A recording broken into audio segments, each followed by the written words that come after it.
दोस्तों, आप सभी साथियों का इस्तकबाल है आज के सेशन में। आज हम उर्दू मीडियम में पॉलिटिकल साइंस के कुछ सवालात को देखेंगे। सियासियात के ये तमाम मारूजी सवालात उर्दू असातिज़ा के लिए सक्षमता एग्जाम में पूछे जाने के काफी इम्कान हैं, क्योंकि ये टॉप सेलेक्टेड क्वेश्चन हैं और सक्षमता एग्जाम में जीके जीएस में सोशल साइंस से पॉलिटिकल साइंस के इन सवालात में से चंद सवालात जरूर आएंगे। आज की इस वीडियो में हम जिन सवालात को कवर कर रहे हैं ये हमारे नोट्स के पार्ट हैं। आप हमारे नोट्स को हासिल करके अपनी तैयारी मुकम्मल कर सकते हैं। उर्दू जबान में हम सक्षमता एग्जाम के मुकम्मल नोट्स दस्तयाब करते हैं। अगर आप इसे हासिल करना चाहते हैं तो हमसे राब्ता करें 7631314948 पर। इस नंबर पर आप कॉल भी कर सकते हैं, व्हाट्सएप भी। आइए हम सेशन की शुरुआत करते हैं और सियासियात के अहम सवालात को सॉल्व करते हैं। सबसे पहला सवाल है, हिंदुस्तानी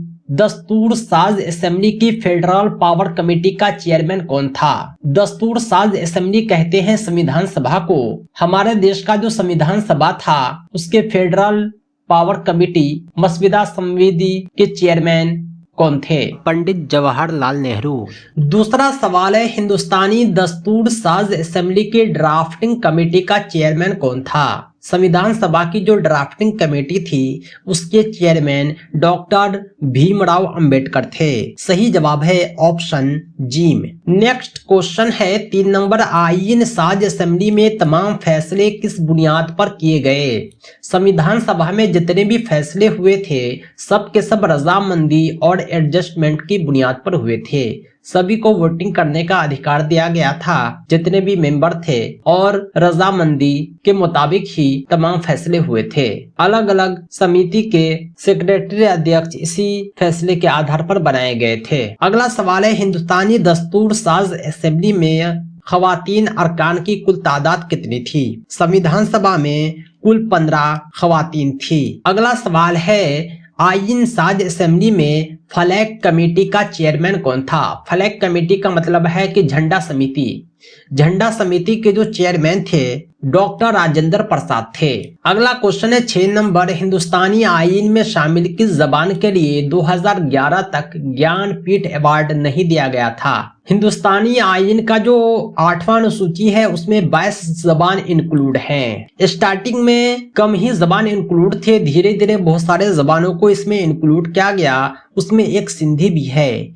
2011 तक सिंधी जबान में कोई ज्ञानपीठ अवार्ड नहीं दिया गया था। अगला क्वेश्चन है 7 नंबर, हिंदुस्तानी आईन के 9वें शेड्यूल में तरमीम की गई। हिंदुस्तानी आईन का जो 9वां शेड्यूल है उसमें जो अमेंडमेंट होता है, संशोधन होता है, वो पहली तरमीम के जरिए ही होता है। संविधान में जो पहला संशोधन हुआ उसमें 9वें शेड्यूल को जोड़ा गया। अगला सवाल है 8 नंबर, मुंदरजा झैल में कौन आईनी मसविदा लिखने वाली कमेटी का रुकन नहीं था? आईनी मसवदा लिखने वाली कमेटी के जो रुकन थे उनमें मोहम्मद सादुल्लाह के मुंशी AK अय्यर शामिल थे, जबकि जवाहरलाल नेहरू मसौदा लिखने वाली कमेटी में शामिल नहीं थे। अगला सवाल है 9 नंबर, किस दिन से आईन साज असेंबली का एक अबूरी पार्लियामेंट के तौर पर उभरी? यानी आईन साज असेंबली एक पार्लियामेंट में कब तब्दील हुआ? ये उस दिन तब्दील हुआ जिस दिन संविधान जो है पूरे मुल्क भर में लागू हुआ। ये लागू कब हुआ था? 26 जनवरी 1950 को। सवाल नंबर 10 है, किस इनकलाब का असर हिंदुस्तानी आईन की तमहीद में नहीं झलकता है? भारतीय संविधान का जो प्रस्तावना है उसमें खास बातें लिखी हुई है। जब आप उसे पढ़ेंगे तो अलग अलग मुल्क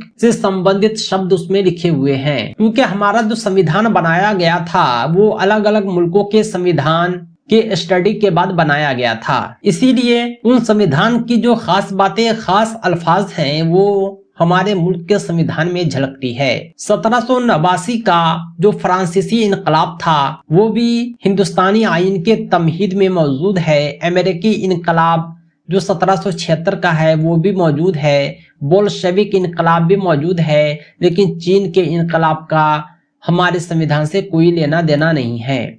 हमारे संविधान की तमहीद में चीन के इनकलाब जो 1912 में हुआ था वो शामिल नहीं है। अगला क्वेश्चन है, हिंदुस्तान के आईन का खालिक किसको समझा जाता है? खालिक कहते हैं बनाने वाले को। जो हिंदुस्तान का आईन है, भारतीय संविधान, इसको बनाने वाले हैं डॉक्टर भीमराव अंबेडकर। अगला क्वेश्चन है, 12 नंबर, सुप्रीम कोर्ट ने किस केस में आईन के बुनियादी ढांचे का उसूल पेश किया? एक मैटर सुप्रीम कोर्ट में गया था आईन के बुनियादी ढांचे से मुतालिक। वो केस केशवानंद भारती और रियासत केरला के दरमियान था। इसमें सुप्रीम कोर्ट ने आईन के बुनियादी ढांचे का उसूल पेश किया। अगला क्वेश्चन है, 13 नंबर, दस्तूर साज असेंबली के कितने मौजूदा अरकान ने आईन पर दस्तखत किए? दस्तूर साज असेंबली के 284 अरकान थे, इन्होंने आईन पर दस्तखत किए थे। 14 नंबर क्वेश्चन है, दस्तूर साज असेंबली के कौन मेंबरान थे जिनके जरिए हिंदुस्तान का आईन नाफिज किया गया था? दस्तूर साज असेंबली के जो मेंबरान थे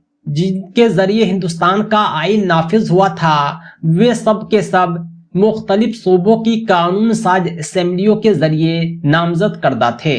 यानी उस समय हिंदुस्तान में जितने भी स्टेट थे, सभी स्टेट से सिलेक्टेड किए गए थे। अगला क्वेश्चन है, 15 नंबर, आईन के किस हिस्से में आईनी तरमीम के अमल का जिक्र है? हमारे मुल्क के आईन में तरमीम पॉसिबल है, संशोधन किया जा सकता है। इसका जो तज़किरा है वो हिस्सा 20 में है, यानी 20वें भाग में। 16 नंबर क्वेश्चन है, आईन साज असेंबली में करारदाद मकासिद किसने पेश किया? उद्देश्य प्रस्ताव पेश करने वाले कौन थे? संविधान सभा में आईन साज असेंबली में करारदाद मकासिद जवाहरलाल नेहरू ने पेश किए थे। 17 नंबर क्वेश्चन है, इन्हिराफ की बुनियाद पर मुख्तलिफ अरकान को, यानी जो सिलेक्टेड अरकान है, मेंबर हैं, मुंतखब हैं, उसको नाअहल करार देने की तफसीलात आईन के किस शेड्यूल में दी गई है? इन्हिराफ की बुनियाद पर जो सिलेक्टेड मेंबर हैं उसे नाअहल करार दिया जा सकता है, इसका तस्करा 10वें शेड्यूल में है। इन्हिराफ कहते हैं दल बदल को। कोई एक पार्टी से जीता, जीतने के बाद दूसरे पार्टी में चला गया, इसके कुछ नियम होते हैं, उसे नाअहल करार दिया जा सकता है। नेक्स्ट क्वेश्चन है 18 नंबर, मुंदरजा जेल में सबसे पहले किसने हिंदुस्तान के लिए आईन साज असेंबली का नजरिया पेश किया? हिंदुस्तान के लिए आईन साज असेंबली का नजरिया सबसे पहले 1924 की स्वराज पार्टी ने पेश किया था। अगला क्वेश्चन है, महाराष्ट्र में लोकसभा की सीटों की तादाद कितनी है? महाराष्ट्र एक बड़ा स्टेट है, यहाँ 48 लोकसभा सीट हैं। अगला क्वेश्चन है 20 नंबर, आईन साज असेंबली का आखिरी इजलास किस दिन हुआ? संविधान सभा की जो आखिरी बैठक हुई थी यह 24 जनवरी 1950 ईस्वी को हुई थी। इसके ठीक 2 दिन के बाद 26 जनवरी 1950 को हिंदुस्तानी आईन नाफिज होता है। नेक्स्ट क्वेश्चन है 21 नंबर, आईन में कुल कितने आर्टिकल्स और शेड्यूल थे जो दस्तूर साज असेंबली के ने पास किए? स्टार्टिंग में जो हिंदुस्तानी आईन थे उसमें आर्टिकल और शेड्यूल की तादाद कम थी, अभी के मुताबिक काफी कम था। आप यह जान लें कि स्टार्टिंग में 395 आर्टिकल और 8 शेड्यूल थे। अब इस शेड्यूल की तादाद 8 के बजाय 12 है। नेक्स्ट क्वेश्चन है 22, आईन साज असेंबली की ड्राफ्टिंग कमेटी में अरकान की तादाद कितनी थी? संविधान सभा की ड्राफ्टिंग कमेटी में कुल मेंबर 7 थे। नेक्स्ट क्वेश्चन है 23, आईन हिंद के खालिक भीमराव अंबेडकर कब पैदा हुए? आईन हिंद के खालिक भीमराव अंबेडकर की जो यौम पैदाइश है वो 14 अप्रैल है। अंबेडकर जयंती 14 अप्रैल को हर साल मनाया जाता है। 24 नंबर क्वेश्चन है, आईन की ड्राफ्ट कमेटी के सामने तमहीद किसने पेश किया था? जवाहरलाल नेहरू ने ड्राफ्ट कमेटी के सामने तमहीद पेश किया था। नेक्स्ट क्वेश्चन है, लोकसभा के लिए उम्मीदवार बनने के लिए कम अज कम उम्र क्या है? कोई भी लोकसभा का उम्मीदवार बन सकता है अगर उसकी उम्र कम से कम 25 साल है। भारत का प्रधानमंत्री बनने के लिए भी कम से कम 25 साल उम्र होना चाहिए, क्योंकि प्रधानमंत्री भी लोकसभा का ही उम्मीदवार होता है। दोस्तों, अभी हमने सियासत के 25 मारूजी सवालात को सॉल्व किए हैं। ये सभी काफी इंपोर्टेंट है। पॉलिटिकल साइंस के उर्दू मीडियम कंप्लीट नोट्स के लिए और ऑब्जेक्टिव क्वेश्चन कलेक्शन के लिए, साथ ही साथ कंप्लीट सक्षमता नोट्स के लिए आप हमसे जरूर राब्ता करें। आप 763131